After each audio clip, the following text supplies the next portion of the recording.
Energy Systems Integration Group. And I want to welcome you to our monthly webinar series and give you a little bit of background on ESIG. For those of you not familiar with ESIG, we're a membership-based nonprofit organization providing our members with objective information and resources for renewable energy and energy systems integration decisions. We also provide peer-to-peer networking opportunities, information and knowledge sharing, and professional education experiences.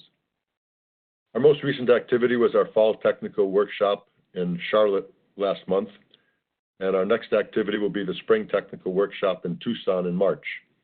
There's still plenty of time for making plans to attend, so don't delay. These workshops deal with the full range of issues associated with integrating wind and solar into electric, gas, and thermal systems. They also deal with the coupling to energy-consuming infrastructures, especially electric transportation, buildings, and industry. Information is available on the website on the upcoming workshop schedule for the next year, and all are welcome. ESIG is a very unique organization, and I don't think you'll find anything else quite like it anywhere in the world. If you're new to ESIG, I strongly encourage you to follow up with us if you like what you hear, and I think you'll be pleasantly surprised. You can find us at www.esig.energy, as well as on LinkedIn, Facebook, and Twitter. Okay, just a few logistical matters before we get started. First of all, the phones will be muted for the duration of the webinar to avoid unnecessary distractions. So please use the question and answer box on the lower right-hand side of your screen and not the chat box to submit questions. And we'll try to save 10 minutes or so at the end for a Q&A.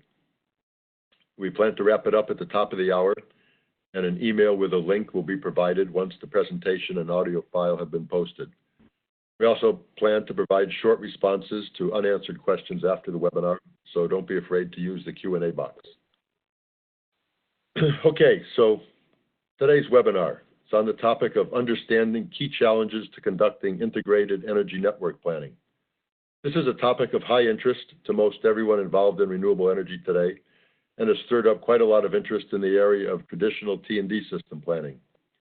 At the end of the webinar today, my hope is that everyone will be a little better informed and have a little better sense of the outlook for the development and use of integrated planning techniques, which are becoming increasingly important for the planning and design of power systems with a high share of distributed energy resources. The webinar will feature Adam Diamant and Aidan Toohey from EPRI. Adam received his bachelor's degree from UC Berkeley and a master's degree in public policy from Harvard. Adam manages EPRI's research program on resource planning for electric power systems, including developing methods to address emerging challenges to long-term integrated energy system planning driven by the large-scale deployment of variable renewable energy and distributed energy resources. Aidan is the program manager for the EPRI research program on bulk system integration of variable generation, focusing on the impact of variable generation on power system operations and planning. Aidan received his PhD from University College Dublin in Ireland. He chairs the ESIG System Operation and Market Design Working Group and is the secretary of the IEEE Wind and Solar Power Coordinating Committee. On a personal note, I've worked closely with Aidan ever since his time in the Witness Protection Program after escaping from the clutches of Mark O'Malley at UC Dublin, and consider myself lucky to count him as a colleague and a friend. And Mark O'Malley as well. I feel very fortunate to have both Adam and Aidan here with us today. And on a personal note, as I've gotten in the habit of doing, I took a look on LinkedIn yesterday and found out that Adam and I have 40 shared connections, and Aidan, with whom I've worked a little longer, and I have 280 shared connections. So I guess, for better or worse, we must share some common interests. Aidan and Adam are active participants in ESIG events, and I'm looking forward to what they have to say today. In this webinar, they'll discuss the findings and implications of a recent initiative by EPRI that identified 10 complex, large-scale challenges electric power system planners and regulators are beginning to confront today, which are expected to become more pressing and widespread in the future. The integrated energy network planning framework that will be described begins to lay the foundation for approaches that can be used by electric companies and others as part of their future electric sector resource planning efforts. Okay, so without further ado, let's go ahead and get started. And Adam, I'll turn it over to you. Thank you, Charlie. I'm delighted to be here this morning with everybody. Thank you all for joining Aidan and I and Charlie and Ryan for this webcast. What I'd like to talk with you about today, Aidan and I will do a tag team, and I'm going to open up with some discussion about EPRI's perspective about resource planning for the next generation, what we call developing a framework for integrated energy network planning. First off, I want to say a word about EPRI for some of you who may not know who we are. EPRI is a nonprofit scientific research consortium founded in 1973 to perform objective research and development related to the generation, delivery, and use of electricity for the benefit of the public. And our mission is advancing safe, reliable, affordable, and environmentally responsible electricity for society through global collaboration, thought leadership, science, and technology innovation. Really, three key aspects of our work here at EPRI are collaboration, independent thinking, and our nonprofit status. So what I want to start with today is really the electric industry today is undergoing a profound transformation. It's been going on for a few years now and is accelerating quite rapidly. We see as a result of this transition a few really important things for what we're going to talk about today. First, a rapidly changing resource mix. If you look at the graphic on the right, you'll see electricity generation from selected fuels in the U.S. from 1990 through our current historical time, and then projected by USEIA in their 2019 annual energy outlook. And if you look closely, in around 2016, we saw natural gas exceed coal generation in the country, and we see in the graphic coal generation falling quite precipitously, along with the dramatic rise of natural gas and renewables. And in fact, just this year, renewables, I believe, exceeded nuclear generation for the first time, certainly in this time period. And if you look at the graphic on the left, EIA is projecting essentially all new additions will essentially be natural gas, wind, and solar going forward. And retirements accelerating of existing coal-based generation and nuclear generation as well. And as a result of this system transition and the change in the mix, there are now different system characteristics. Distributed energy resources and renewable energy resources bring different characteristics into the power system. They make managing the power system with high levels of deployment of these kind of resources more challenging. And the system has a greater amount of interactions. It's gone from being sort of a one-way power system where there's generation, transmission, and distribution to really beginning to see a very active two-way power system with distributed energy resources. So when we think about these changes in the transformation in the electric system, we think that this brings up new complex resource planning challenges and issues and opportunities that more integrated analysis, and what I mean by that, and we'll talk more about that in a minute, is really integrated generation, transmission, and distribution planning, but also planning integrated across the entire energy space, not just electricity. If we think about energy storage, some of the big questions of our time are what role can storage play in a low-carbon, high-renewable deployment power system? And how does it contribute value across the generation, transmission, and distribution systems? And can those values be stacked? And under what conditions do which values count? Evaluating storage, certainly in terms of long-term capacity expansion and resource planning, is very difficult. We know how to evaluate energy and capacity value, but it's very, very difficult to evaluate quantitatively some of the other large potential values that storage can provide over long time horizons. The rise in deployment of distributed energy resources, DERs. To what extent can DERs support system reliability? Can a system support a network of aggregated DERs? How would this all work together? And under what conditions can DER investments potentially substitute for generation, transmission, and or distribution investments? And to what extent can we use essentially non-wires alternatives, and where are they appropriate? And then in high renewable systems going forward, we envision with the dramatic build-out of renewables potentially, how can cost efficiency and environmental performance be balanced in these high renewable systems, and will they have sufficient reliability? And from our perspective, we need to improve existing analytic tools and develop links between them to answer these kind of tricky questions that this transformation has now brought about. Now, in 2018, we published a document that tried to summarize some of our thoughts about this brave new world. We call this paradigm integrated energy network planning. And we think that this transformation is so big and so cross-cutting that really new resource planning approaches are needed to continue to support the ongoing and rapid electric sector transformation and continue to make sure the electric system maintains its reliability and affordability and environmental sensitivity and all of the other nice things that we want the system to maintain over time. The document really provides an overview of what we identify as 10 critical challenges in resource planning. These are 10 large items that we think need to be addressed going forward sufficiently in order to bring resource planning into this brave new world and to be able to address some of these challenges that the transformation has really brought about. Not only do we describe these planning challenges, but we try to communicate the magnitude of these challenges for the benefit of regulators, companies, and stakeholders, and specifically try to identify research gaps and where we think those can be closed. EPRI will do a great deal of this work, but we expect a great deal of this work will be done by other organizations as well. These are very large challenges that will need to be addressed over many, many years. Really, the goals behind this paper and our thinking in this area are to help stakeholders identify and respond to these new planning challenges and really help electric companies and regulators to take actions to begin to implement a vision we have at EPRI that we call the Integrated Energy Network. You can find more information on our website at ien.epri.com. What the Integrated Energy Network is really about fundamentally is three things. It's really about producing cleaner energy.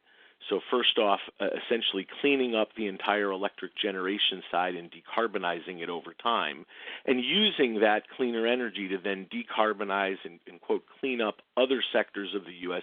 and international economy, and then fully integrate this kind of vision across not just electricity, but other resources that are directly related to electricity. Things like transportation, hydrogen, water, lots of other infrastructure, natural gas that is very closely tied to the electricity sector, and more so is becoming more and more tied to the sector. We've put out a number of resources for you and others to use to help understand these challenges and begin to try to address them. On the left, in July 2018, we put out our paper that identified these challenges. September of 2018, we put out an annotative bibliography of about 10 years of EPRI research that tries to explain where this research fits into each of these challenges and kind of buckets the research we've done already where it belongs in these challenges. And of course, there's a great deal more that needs to be done. This was a first effort so that our members and others could simply use the bibliography if they're starting to think about one of these challenges to at least have a set of resources to start their expedition down that challenge of addressing that particular challenge. In February, we did some case studies on 5 of our member companies. One member company that's seeking to address one of 5 challenges, so one member per challenge, and we've tried to articulate the challenge that they're trying to address specific to them and what's happened as a result, and some of the ways they've tried to address the specific challenge that they're working on, and also some of the no pun intended, the challenges they've had trying to address the challenge. And then in December, we're just in the midst right now of publishing a second case study that'll highlight 3 more companies that address 3 more of these challenges that I'll talk about in a minute. The paper itself, we think, has value both inside and outside an electric company. Internally, within companies, we think that it's a document that really can provide common vision to multiple company planning groups that may not routinely communicate and coordinate their activities with one another. It identifies these key planning challenges that can be the focus of future corporate action and their own resource planning activities in individual companies. It can really help leadership and staff in the companies, we think, use this framework to discuss their own key planning issues with their own internal stakeholders and how they're challenged by addressing these issues internally. And of course, it can be used by company leadership to identify and prioritize both research in the company and external research the company may wish to support or be engaged in. And then, of course, outside a company, we think that this work can be used by company leadership and staff to frame and discuss these key planning challenges with state regulators and external stakeholders. The paper doesn't seek to answer these 10 challenges. I want to be clear. This is a paper that's really a call to arms that identifies these 10 challenges and really encourages everyone engaged in various aspects of the electric sector to focus on trying to address these. And really, we think it communicates the drivers and needs for increased communication and coordination across the electricity supply chain. We'll talk about that in some more detail in a few minutes, and of course, with some key related industry and resources that I mentioned. Now, we picked these words, integrated, energy, network, planning, for specific reasons. First, integrated. Like traditional IRP, integrated resource planning, we think of integrated as integrated across generation or supply resources as well as demand-side resources like energy efficiency, demand response. We also think about it in terms of integration across generation, transmission, and distribution planning, and how to move forward to do that in a more coordinated way than it traditionally has been done. And we think about integration across other energy sectors and infrastructure, really natural gas, transportation, water, and potentially hydrogen infrastructure are all of the ones that at some point down the road we'll need to think about how best to integrate them in our planning work. Energy. We're, of course, EPRI, so we're focused primarily on the electric sector. But we think that this framework needs to really talk about and address and connect with other fuels, energy resources, and infrastructure, as we were talking about a minute ago. The network.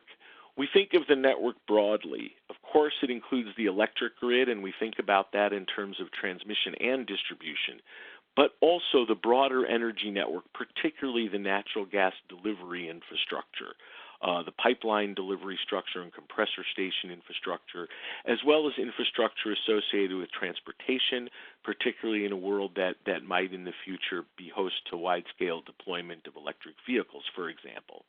And then planning. We think of planning in this context as resource planners, so we're thinking about long-term, 5 to 20-year plus out in terms of our thinking about this kind of integrated planning framework. I'll mention the 10 challenges only briefly, and then this morning we'll dive very deeply into one of them, and my colleague Aidan Toohey here at EPRI will take us down that rabbit hole. First, let me just say we've bucketed our 10 challenges into 3 big groups. One big group is really there has to be tremendous work done to improve our modeling of the changing power system in order to inform our decision making. In order to do that, we have to do a much better job of a variety of different forecasts that are used in electric planning, as well as how to integrate these forecasts better into our planning. And when I think of forecasts here, I'm thinking of forecasts on the loads, on demand side of load and in time and by region and spatially. And I'm also thinking about forecasts of things like wind power production, solar production, all of the kind of uncertain variables that are out there, being able to more tightly forecast them and being able to integrate those forecasts further into our planning analytics will be very important. And then also expanding planning boundaries. The boundaries of what we include in resource planning is expanding now whether we like it or not. It's including things like natural gas resources and infrastructure, water resources, and transportation resources. It's also including different goals and objectives, things like reducing CO2 emissions to a particular level by a particular year, for example, may become, and it has in some cases become already, the overarching goal of a particular state or region's resource planning activities. And the 10 are the following: In terms of modeling the changing power system, we think it's important to figure out how to incorporate what we call operational detail, things like ramping rates, minimum operation levels, to incorporate those kind of unit commitment elements into long-term resource planning analytics. Very challenging to do. We already mentioned increasing modeling granularity. A third one that Aidan's going to talk quite a bit about is moving forward towards a more closely integrated generation, transmission, and planning environment, where these three elements of system planning are not as siloed as they've been traditionally, and there's more integration across the groups that are engaged in these three activities. Expanding analysis boundaries and interfaces, and addressing uncertainty and managing risk. Uncertainty and risk are becoming much more important in this changing power system as things like wind and solar and DERs become more widely deployed. Their forecasting becomes much more important, and their uncertainty has a larger impact on the system than it would have in the past, where these resources were deployed at a lesser extent. We also need to do much better going forward in improving our modeling of customer behavior and interaction, and understanding how customers behave now and how they might behave in the future.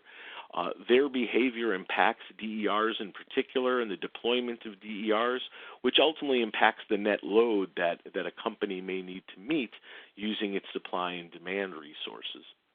And not just that, but the investments that have to be made in the T&D system, both in time and spatially locationally. And then in terms of expanding planning boundaries, we talked about some new planning objectives and constraints.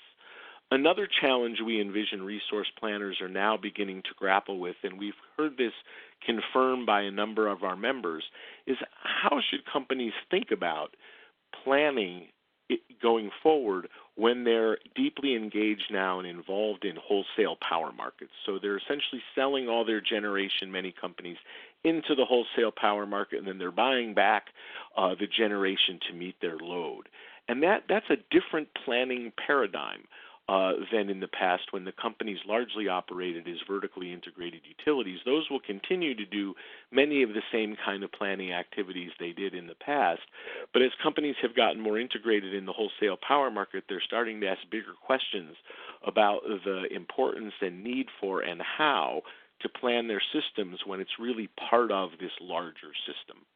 And then finally, many of our members have pointed out that over recent years, the stakeholders have not only demanded to be more engaged in resource planning, but the companies themselves have welcomed them and developed more comprehensive stakeholder engagement processes.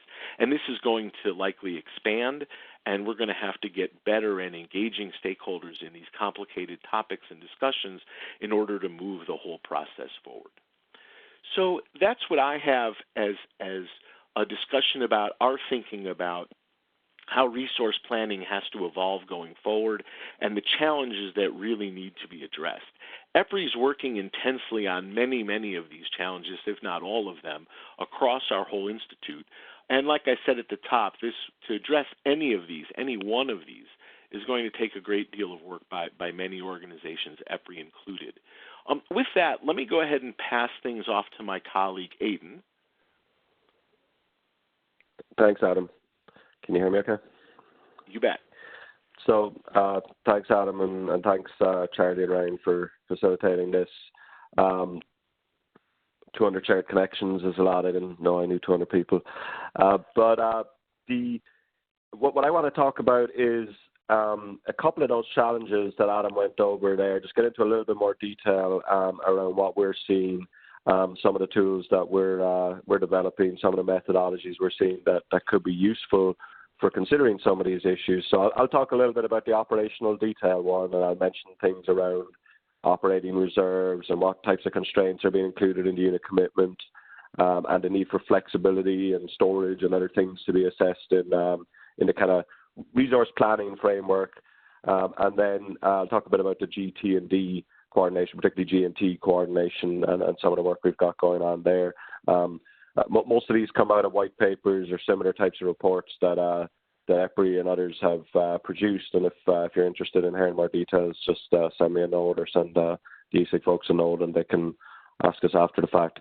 I will say when we say resource planning here, and I think Adam covered this well, what we're we're talking beyond traditional resource expansion type tools, and also trying to look at other types of issues that might be needed when you're assessing a future resource mix.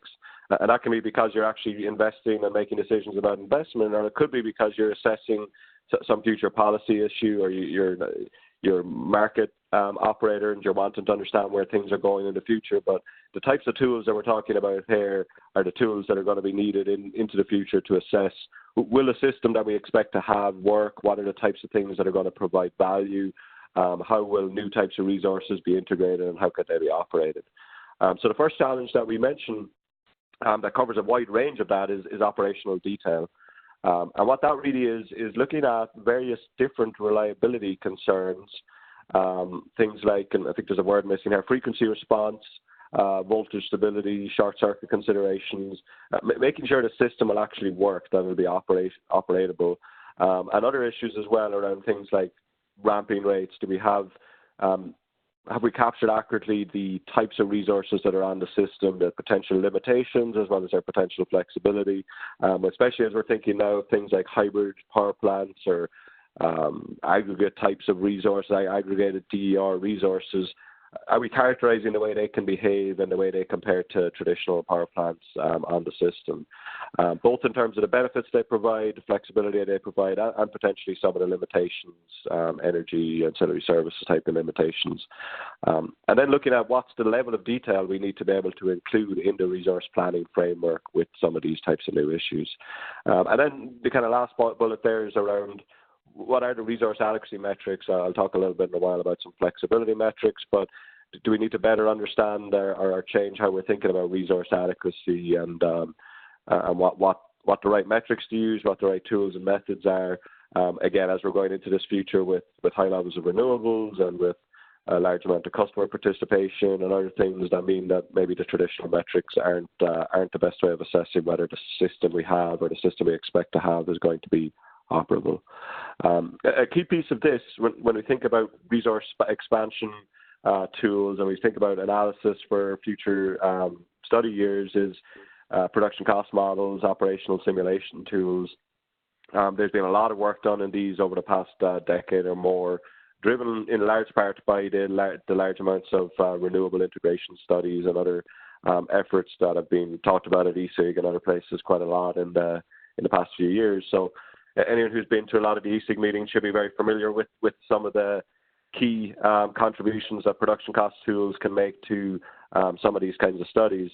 That's where you take a specific resource mix and understand then how it operates in detail. And in the last few years, there's been a lot of work to improve these. One of the big things is this idea of different stages of the scheduling process being modeled and making sure that gets captured. So simulating at least the day ahead and real-time type time frames.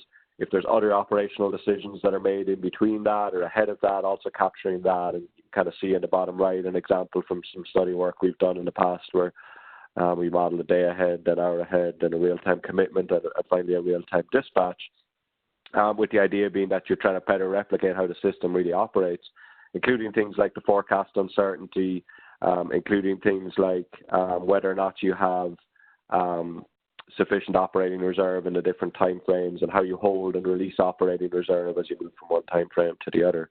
And then the generation constraints, which I'll talk about in the next slide. We've been doing some work to look at what are most important there. And as we go on, things like hydro reservoir and hydro cascading, hydro will become increasingly important as we're relying on some of these resources to provide flexibility, various ways to model combined cycles, increasing the energy storage, I'll discuss a little bit in a while. You can get down to about 5-minute resolution. It's important to be able to get to that higher resolution to be able to better understand the real operational issues at that level. That kind of falls under the challenge too we have around operational granularity, but it's also part of this challenge as well.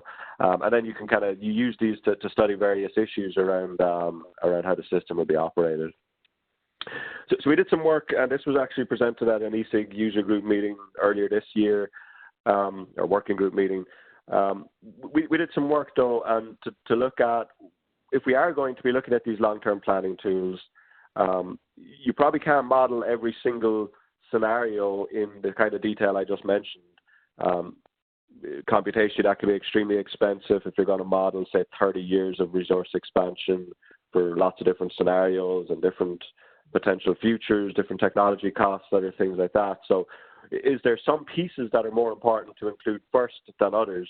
Over time, we might try and include all of these as computational and optimization solvers and things speed up.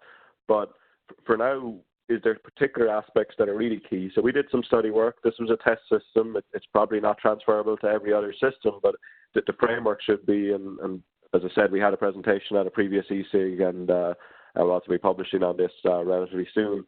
But if you look at this figure, that both figures show the same information. One's on a logarithmic scale and one is standard scale. But what we're looking at here is a simplified unit commitment where no constraints are included at all, right in the middle here, the second one over. For each of those, it's normalized to that simplified unit commitment result. And then you can look at other things like the computation time, the cost that comes out, the overall production cost, and then the three colored yellow, purple, and green bars are all violations of the either unit commitment, economic dispatch, or reserves. So obviously you want a system that is as close to the full unit commitment on the left-hand side in terms of costs and the kind of reliability type metrics where it'll tell you whether you're short of reserves or whether you're short of energy or capacity. But at the same time, you want to speed up the computation. So we looked at different constraints you could include, things like up and down times, operating reserves, startups, minimum generation levels, and ramps. You can see, for example, if you just include minimum generation levels, you basically get the same answers as if you don't include any constraints on the commitments. But if you include starts is when we see that you probably get the closest to the full unit commitment while still improving on the computation time quite significantly. So that's where we were focusing on, and we kind of decided that one would be the best one as going forward to be able to use just startups to kind of mimic a lot of the other constraints and then be able to include some of that operational reality in the production cost models. So that's one of the kind of things we're looking at when we think about some of the more detail that needs to be included in resource planning tools. Another thing will be reserves.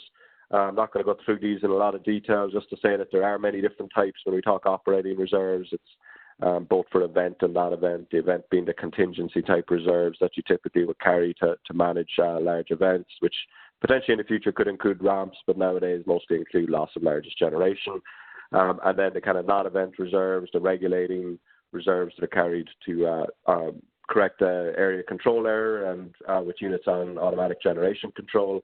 And then the kind of other load following or flexibility reserves that are carried. So again, it's important to probably include a lot of these in the types of long-term planning tools because the decisions you're making might be far more dependent on which resources are carrying these types of reserves, how things like storage contribute to carrying these reserves compared to maybe previously when you were really looking for a good mix of base load, mid-bears, and peaking plants. And even when you look at reserves, then you want to make sure that you're not overestimating the requirements. So we've been looking at tools to better calculate reserve requirements in the future. That we've worked with a few utilities now who've used this tool and methodology in their resource planning work, and a few of them have presented to other EPRI members as well on this, and shown that they have taken these types of tools and applied it to resource planning, working with their production cost models, where they wanted to understand how much reserves are going to be needed in the future to maintain reliability without being overly conservative and carrying way too much reserves. So what we do with this tool is taking the scheduling procedures into account when you actually carry the reserves, when you procure them, and how you release them. Also looking at historical data and current and future conditions, we essentially forecast the reserve requirements based on the expected wind, solar, and load, and based on its behavior over the past few years. We've applied this to a few different case study systems and shown potential significant cost savings compared to a more conservative approach for carrying reserves while maintaining or improving the kind of reliability or the likelihood of shortfall of reserve requirements. So the idea here is that resource planning may need to start considering operating reserves in more detail. And if it does, then it needs to start thinking about some of the better tools that are out there for understanding the reserve needs. The next one I just want to briefly mention, I think most people are very familiar with these types of issues. This was some work that PG&E led in California around flexibility needs. If you look at the left-hand side, you can see that the kind of generic capacity of meeting capacity to meet peak demand is still going to be there. We still want to make sure we have the capacity to meet peak demand. But do we need some kind of new flexible capacity metrics? They're not the same as LOLE generic capacity, so being short on ramp isn't necessarily the same as being short on capacity. It has different reliability and different economic implications. But we might need to be able to assess, at least in the future, whether or not there is some shortages in terms of ramping. And those ramping could be kind of multi-hour ramps where people are concerned with ramps happening over 1, 3, 6, or even 8 hours. Or there could be intra-hour ramps where people are concerned about what's happening on a 5 to 10 minute basis, or up to 30 minutes, up to 60 minutes. These are metrics that we've been looking at as to whether there's a need to add these types of metrics. We've been developing some in our own flexibility assessment tools as well that we've developed that look at output of production cost runs, or look at output of operational simulations, and then try and understand why are you short of the supply-demand balance, or what's the likelihood that you will be short, and kind of differentiating between pure capacity needs and ramping needs. When we think about that in the context of storage and think about these challenges, this might be an example of how you could actually illustrate the value of energy storage. Traditionally in resource planning, we've looked more at the top right here, capacity value, arbitrage. Maybe some ancillary services gets included, but probably not all of it. But certainly some of the other value streams haven't been included. And so we're trying to understand how do we actually improve the linkages between the different tools that I'll talk about in a little bit on the GT and D, to better understand the value of storage when it comes to future resource mix questions. We've done some study work on this using a bunch of different tools. Some of them are EPRI tools. The Power System Optimizer here is a commercial tool. But the idea was to link these different tools to study storage value. It could be to look at a high, in this case with a particular utility, looking at a high solar penetration future. We were trying to understand what's the value of energy storage versus other types of things. So we also looked at, for example, what's the value of changing your operating reserve requirements to be more dynamic and more intelligent based on the actual operating conditions compared to a more static or conservative approach. And then try to compare, well, how much value does storage provide compared to something like changing that operating processes. And we did see some comparable results around small amounts of storage being kind of the equivalent to improving your operational paradigm. But the idea here is that you use different types of tools to look at the actual operations.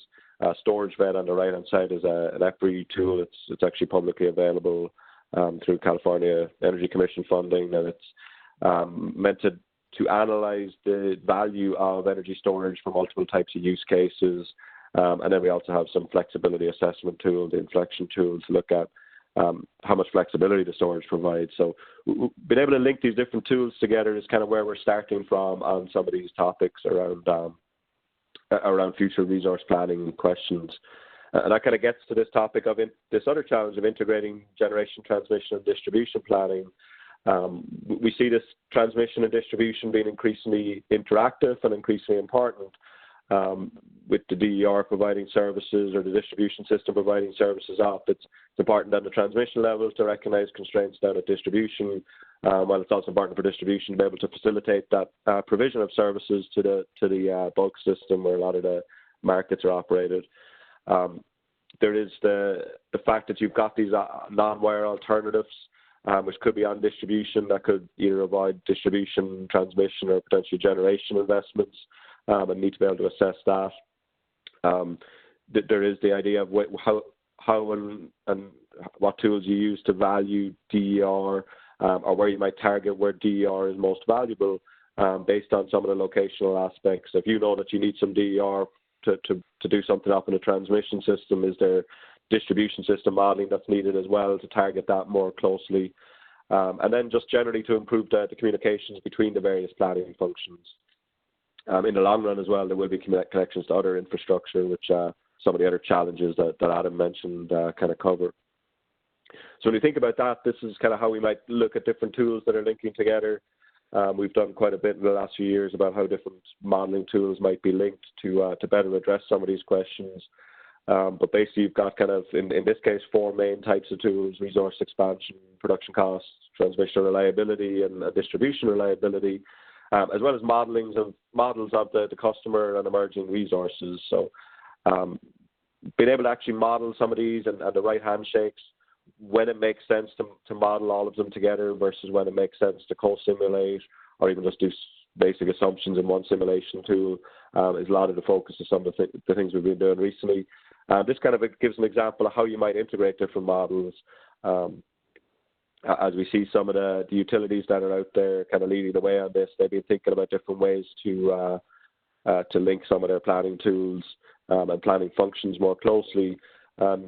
Probably the one on the left-hand side is most similar to what we do now if we do have linkages between them. It's some kind of iterative process where generation might start, then transmission, or then distribution. It's not always clear that that's the right order. It could be that sometimes you might need to start on the distribution side, for example, because you might want to look at what's actually happening out there and then provide that up to the transmission and generation. But typically there's one starting point and it kind of flows across. You might also want to interleave them. The Helix project that a lot of the national labs are leading is a good example of that, where you have different inputs that link with each other, so that you kind of co-simulate whether it's transmission and distribution, or generation transmission, or even generation transmission and distribution. And then the last one, which is potentially the first thing you think about, is well, can we not just model it all together? But computationally that becomes very difficult. And potentially not also the most useful way to do it, because the level of detail at the distribution level is very different than the type of detail you might want at a generation or transmission level. And so being able to better understand some of the other approaches might be the first place to go, and understanding how data gets passed between them. Just to kind of motivate that, then, when we think about this coordination, this is some work we've done in Europe with some of the TSOs there, trying to understand increased transmission and distribution interactions. When we think about how planning is done in the present, it's often done where there's some linkages between transmission and distribution. Certainly network adequacy gets linked into things like interconnection studies on the distribution side. The DER adoption needs to be common across the two of them, those types of things. But you can see on the right-hand side, as you get to the future with this increased amount of distributed resources, you're starting to see significantly more linkages between them. We went through each of these and have examples of each of these types of links, and basically you start seeing that there's a need to coordinate across things like protection and restoration. Stability becomes more important. You start having to add these new issues like flexibility assessment that need to be assessed as well, and all of those need to be thought about in a better, in a more kind of integrated fashion, with better passing between, sometimes within the same company, sometimes between two different companies. One thing we've been working on that tries to kind of facilitate some of this discussion is a transmission hosting capacity tool. So folks may be familiar with the distribution hosting capacity concept, which is kind of looking at how much DER can we put on a distribution system without requiring upgrades. And you can look at it in a kind of a worst case scenario or a best case scenario. And we've taken a similar concept here for transmission. For a portion of the network, how much can you accommodate without hitting voltage, thermal limits, and potentially add stability down the line? It's not meant to replace a detailed feasibility study, but it's certainly meant to provide some insights into kind of long-term planning. And this sample result shows this, where we looked at kind of a 2,000 bus system to try and screen across and say, okay, well, under certain situations, if the renewables are located in these locations versus these locations, how much can you accommodate? So you kind of look and say, well, what's the worst case we could have in terms of how much we can accommodate if a lot of it comes in the bad locations, or where are the better locations where you can actually accommodate more without hitting limits? And then things like which are the contingencies that are binding and causing some of those limits, and what are the types of criteria that are actually causing us to hit the limits, whether it's voltage or branch flow or other types of things. So that's a tool we've been developing and applying with a few different members to try and assess some of these kind of future type resource planning needs. So wanted to pass on to the next slide, where I think I'm going to go back to Adam here. And Adam, you can close us out. Terrific. And in the interest of time, I'll move pretty quickly so we can get to Q&A. I just wanted to include a couple slides to leave you with the understanding that this is really happening. So several of the companies on the left, in particular Duke Energy, Dominion Energy, Great River Energy, have all been focused very much on moving forward in more coordinated or integrated generation, transmission, and distribution planning. Duke has had a multi-year effort that they call Integrated System Operations Planning that is going on there. Dominion has a task force that they've put together internally, and they have support from very high in their company to move their company more towards an integrated GT&D world. Hawaiian Electric is another company that has done a great deal of work in this area. And in the co-op world, Great River Energy is doing some interesting work between their own G&T system across and planning in a coordinated fashion with one of their distribution cooperatives. The other thing I want to bring people's attention to is a task force that's going on that involves commissioners from NARUC, the National Association of Regulatory Utility Commissioners. These are commissioners of public service commissions and public utility commissions around the country, and NASEO, the National Association of State Energy Officers. These two enterprises have developed what they're calling a task force on comprehensive electricity planning, and they're moving quite rapidly forward over a 2-year period to essentially develop some new tools and roadmaps to better align generation and distribution planning in particular across some of their jurisdictions. But in recent days, they've also added this idea of doing generation, transmission, and distribution. They intend this group, these are the principals, it's not staff, these are commissioners themselves, are gathering in 6 groups that represent about 16 states to develop sort of templates and resources that can support members and support their regulated parties in doing more integrated planning. How that's going to roll out and what they're going to do over the next year or so as they finish this up isn't yet entirely clear, but I wanted to bring people's attention to it. It's chaired by Jeff Ackerman of the Colorado Public Utilities Commission and Laura Nelson of the Utah Office of Energy Development. They're the chairs, and there are 2 vice chairs as well, Beth Trombold from Ohio and Andrew McAllister from the California Energy Commission. So that's something to keep an eye on because these folks are all regulators, and they essentially define how integrated resource planning is done, as well as a number of other things on the energy officer side in their particular jurisdictions, and they've taken on now a definitive interest in driving a process that has more integrated generation, transmission, and distribution planning than heretofore. And then I just want to highlight these challenges are so broad. They cover a number of EPRI programs. These are an example of EPRI programs that roughly fit into the buckets we mentioned, modeling the changing resource mix, ensuring another version of it is ensuring adequate system attributes and new inputs for resource planning. My program 178, which is really now called Resource Planning for Electric Power Systems, is really the home of this work within EPRI. We are not the subject matter experts in each of these individual areas. We at EPRI have those subject matter experts in each of these specific programs. So that's what Aidan and I have for all of you today. Thank you very much for joining us. I hope that you'll have some question Q&A, and we'll get right to it. Okay, thank you, Adam. Just remind folks that there's the Q&A box down in the lower right for any questions you'd like to submit. But let me kick off the questions with a few thoughts of my own, or a few questions of my own. One has to do with the not only the computer resources, which I think Aidan covered quite well in the simulation requirements, but also in the data requirements. And I'm curious, I didn't hear much about artificial intelligence and big data. And I'm thinking about all the massive amounts of data we're going to be dealing with on the distribution system and sharing that data between applications. And I'm just curious if much thought has been given or where thinking is at with regards to big data and AI applications. for this? Well, I'll just say this certainly came up as a topic when we were discussing with our members and our technical advisors about the challenges of resource planning. A number of times, big data and AI came up. We certainly think that those elements are going to be very important going forward. We didn't specifically identify a challenge per se in that area because really managing the data is going to be an issue across many of these challenges. Aidan, I don't know if you want to add any more to that. Yeah, we've a number of initiatives at EPRI that kind of do address some of these things. One of them is we are developing what we call the EPRI 10 large data sets that could be useful for industry across the electric power industry. So may or may not get into the resource planning type data, but certainly how you actually manage and handle data. And more specifically to this, then, I think there is a lot of effort around better ways to exchange data between different platforms.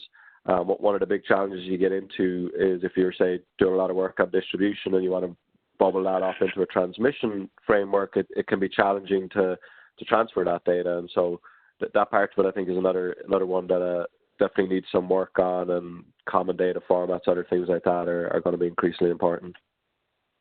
Yeah, I think that when you talked about the integrated T&D planning, the question of bigger models versus sharing data between existing models was certainly front and center. And it sounds like the data sharing approach for models that are specific to each application will probably be the way of the future, at least for a while. It's just too huge a problem to try to put everything into it. Is that? Yeah, that's a good point. And when we've thought about it, another application of AI here would be potentially understanding when and how you need to run different types of tools. So, right now, if you're running a generation expansion tool and want to run a production cost model or want to run a power flow check to stability, whatever it is you're looking at, or pushing it down to distribution or back up, it's very manual. In the future, can we use AI to better understand when and how, so that the AI can essentially manage our data sets and bring us, okay, well, here's when you actually need to do additional analysis on a particular software tool, and these are the types of results we're getting, and these are the constraints that feed back into the first software tool. So there's definitely some applications there over time. I mean, I think some of that will take some time to train up and some experience that we need to gain as an industry, but there are potential applications there as well. Yeah. Sector coupling, you touched on that also as one of the big challenges of the future. How far along are we with developing tools for doing the sector coupling analysis, like coupling between the gas and the electric, particularly as you move closer to real time and you have shortages looming on the horizon for the gas supply to the electric system? What's your sense of the state of the art of the tools for sector coupling analysis, and what do we need to do there?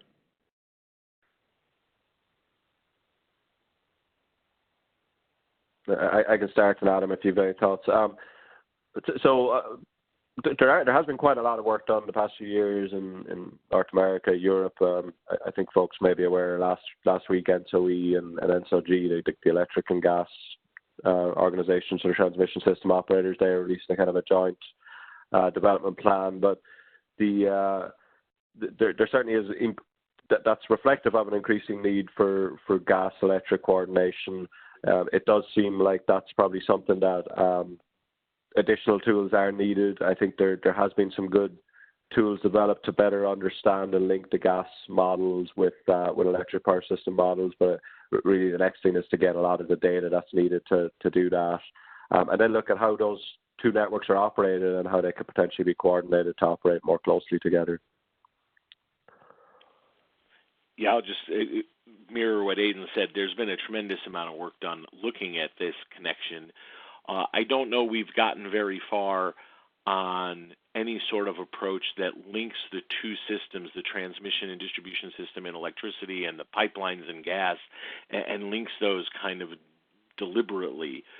There has been a good deal of work done, though, by NERC and the Eastern Planning Interconnect Group and others looking at sort of contingencies on the gas side that might occur and how those might ripple through the electric side, and where and to what extent those might actually cause reliability issues.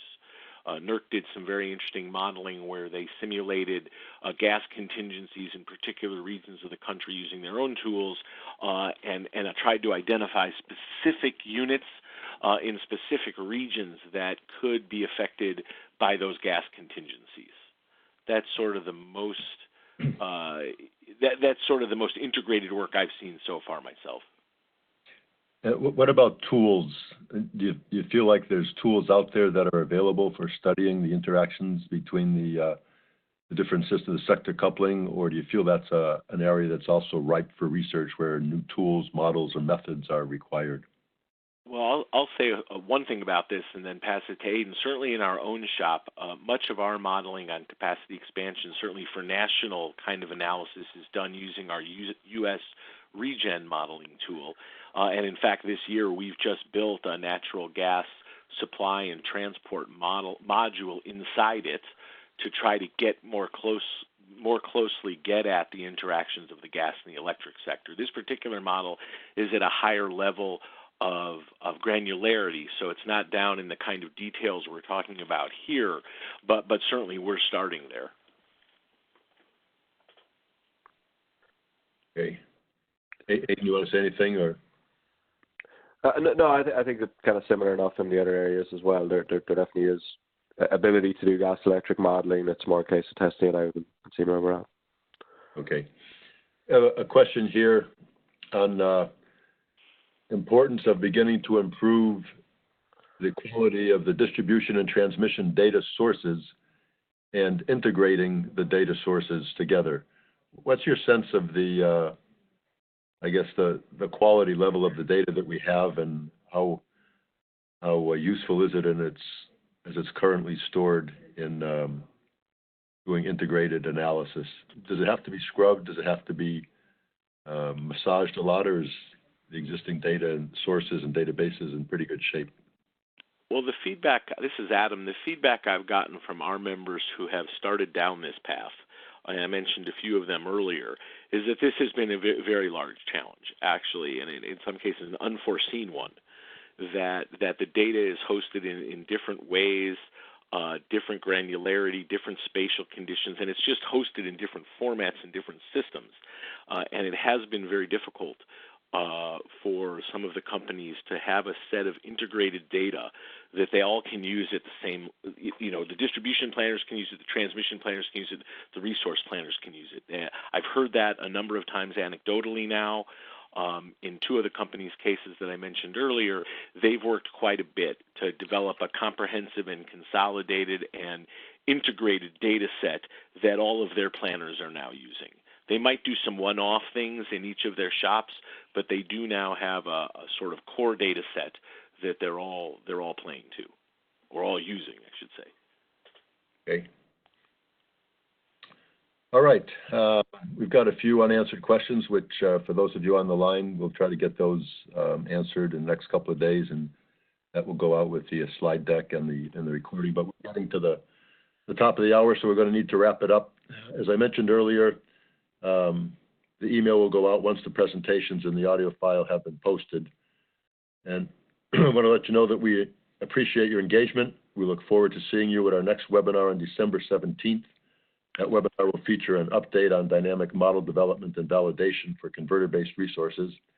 Ryan Quint of NERC and Bob Zavadil of Enernex will be doing that.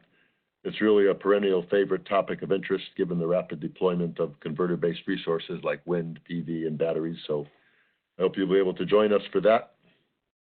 And further information on all the webinars and meetings can be found on the website at www.esig.energy under events and in the newsletters and informational emails. So Adam and Aidan, I want to thank you again for sharing your insights with us. A very interesting webinar. And thank all of you who participated for your interest. We look forward to seeing you next month with Ryan and Bob on the Dynamic Model webinar, or next March at the Spring Technical Workshop in Tucson. In the meantime, take care, everyone, and thanks again for your participation.